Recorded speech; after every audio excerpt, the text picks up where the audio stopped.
Vegas, baby. Vegas, baby. Now that, I always think about how much I really, really appreciate Jon Favreau. This is my third take in, and I'm just trying to find the right intro. So hopefully this will be the groove that gets posted. But I want you guys to, if you haven't thought for a second, I know you've all been exposed to his great works, but we don't talk about him like we do Scorsese, Brian De Palma, Stanley Kubrick. But hold on, Jon Favreau. Let me just remind you, if the name isn't enough, gave us Swingers. This is when we first met John and Vince Vaughn. Vince Vaughn, yeah, he would become Vince Vaughn, the one that we would know from Wedding Crashers and you know how many movies, right? But it didn't stop there. He did something that I don't think we can really quantify, even though it's quieter in the Marvel universe. But then comes Iron Man, and it's not really over the top special effects, but it's a story with a lot of heart. It's funny, Iron Man, if you know, you know, right? But it has a lot of heart. And that's the thing about Jon Favreau. Whatever you think, it's going to come down to it that some of the movies he makes will get you at such a basic heart level that I couldn't even describe it, that I can only say how much I appreciate it. Now, for me, it started with Swingers, and I had just broken up with somebody who I was deeply in love with. For wrong or right reasons, I'll never know, but it wasn't up to me. The relationship ended, and I was heartbroken, devastated. I felt like a baby in the dating world, and I didn't even want to see anybody when I love somebody that much, right? So I had a good friend who was kind enough to insist, and we were movie lovers, said, hey, you got to watch this movie. And I watched Swingers. And boy, was it a nice comeback story. It's not that I was thinking I wanted anything wrong to happen with the ex, so to speak. No, nothing like that. But I was so down in the dumps that I needed a Vegas baby moment. So watching that movie, I was like, oh God, I can really relate to this character. And I'm not going to spoil alert too much, but it's a guy, he goes through a breakup. He moves to California, LA. And he's really just having a hard time letting it go, fumbling with the girls. And he's got this very charismatic Chad-like character who's played by Vince Vaughn. And you'll see the dramedy of what he goes through, but it turns out to be really, really a really, really sweet ending. We get to see the beautiful Heather Graham, and I think if you haven't seen that movie, you'll appreciate it. I saw when he wrote this, like I saw the script.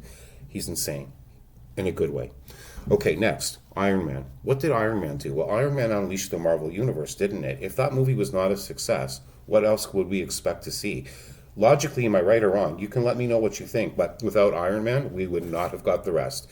That movie had to be as successful as it was. It had Robert Downey Jr.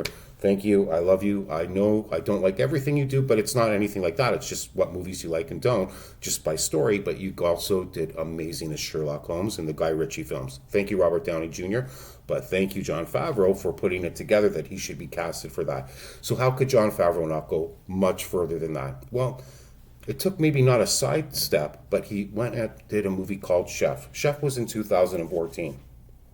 You guys know this movie because you know the scene where he has his outburst at the chef critic, and I just watched this yesterday. I love that movie. It's throughout that movie you've got beautiful songs playing through it.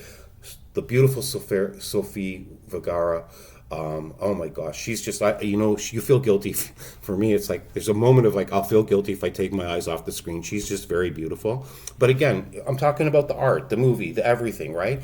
This is a comeback story. This is a guy who you would think he's at the peak of his game, takes the fall, and when he comes back up, oh, there was actually another peak for you. Good story. It's along the Jerry Maguire side of things, where true success is not what it looks like the way it's presented to us. It's a lot deeper. You go down a lot further, but when you pop up and hit that sky, it's a whole new sky, a whole new playing field. And you'll always be grateful for doing your best, okay? So I wrap it up with just, guys, get into Jon Favreau just for a bit. If you've not seen, he's got other movies he did made and what have you, but remember, Vince Vaughn comes from a great movie that he wrote, directed, and acted in, which was Swingers. Okay, so now we get Vince Vaughn, and I was a fan of Vince Vaughn in his days like Wedding Crashers. I love that movie. No, not anymore. I've seen it too much. But again, Iron Man, Robert Downey Jr. connection becomes a Marvel universe that expands. Oh, what did I forget? Last thing, I know I'm getting very animated with you guys, but he then now enters the Star Wars universe. It actually did pretty good with him in the beginning, like when you think about The Mandalorian and some of the productions he got his hands on. But I don't think anybody cares for Star Wars. Not against John, but I think it's just lost the plot. I mean, to be honest with you, I think Sherlock Holmes, just Sir Arthur Conan Doyle, when he wrote Sherlock Holmes, I think that's the only long-lasting character that will ever be worthwhile. I mean, For once, Star Wars was something, but not even Jon Favreau could save that universe from all the other hands that got involved. But I leave you with this. If you're here, I'm very, very grateful. Like and subscribe. Please do. If you like the content and you're feeling it, this is just out of respect to Jon Favreau. I saw Chef yesterday. I love your work. I appreciate it. And I think if you guys ever need a pick-me-up, you could, if you're young and you're not married and all that, swingers, if you're ever in the, you're hitting the blues a little bit. And if you're on the other side where you have a family and kids, maybe Chef, you've got that, reached that stage of where a movie like Chef could really, really give you the uplift you need. And it does. It does. I leave you with that. Be good. Take care.